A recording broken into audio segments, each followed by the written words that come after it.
Hi, you're about to do your last set of sentences that you need to gloss for us. These 10 focus on 5 specific grammar structures. You're going to see some of the sentences that are going to require the shifting. When you see that sign for and, you place one thing on one side and one thing on the other instead of using the and sign. That's more an English sign that we don't need. We shift to show that concept. You're going to be looking at some negatives. So as you go through the sentences, look for where there's negative information. No, not, none.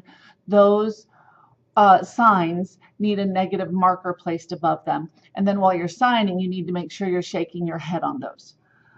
There's also going to be some topic comment as always.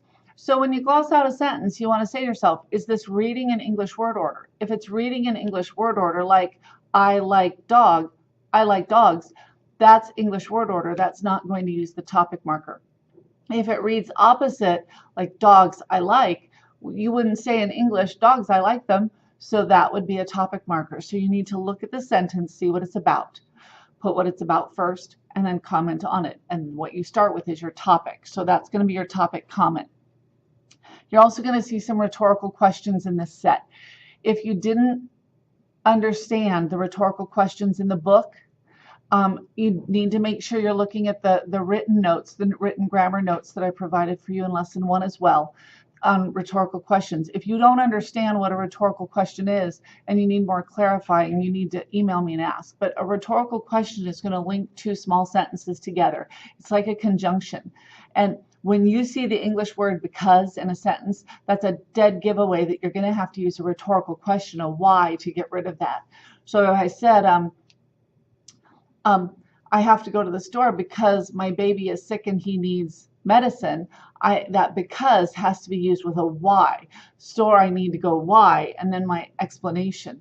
So we set the first part of that sentence up in topic comment, and then we have our question word, and then we set up our second half in topic comment as well. And then you're also going to hopefully catch some time phrases. When there's a phrase that sets up a time, we have to put that first because it's a tense. And we put our tenses at the beginning of sentences. So in your grammar notes, review the information about tense and scroll down to find the information about when clauses. When clauses are still tenses, it's just they're a series of words. They're a clause instead of one word. So when I was is a time clause. We only use the sign when we're asking a WH question. When that word shows up in a declarative sentence, we have to use a different grammar structure to get rid of it. So we don't sign when I was 5 years old, I started school. We don't sign it that way. That when I was 5 is a time frame, and we sign when 5, school start. Just like we would set up a sentence with Monday first, or Monday I went to the gym. We can also say I went to the gym Monday, but in ASL we put the Monday first, the time first. So as you go through these, we want to look first, are there any times? If there's times, they go first. Then after that, we look for the topic. That goes next. Then we comment on it. If there's a because, or if there's a preposition that requires us to link it together with a conjunction, that's where our rhetorical question comes in with our comment following that. We want to pay attention for our negatives. If we're saying and, we're going to shift slightly. Instead of signing and, we're going to shift. I like coffee and tea instead of coffee and tea. Okay, so those are our focuses. Once we get those written out the way we think they're right, everything in capital letters with our glossing marks on top of everything, double spaced.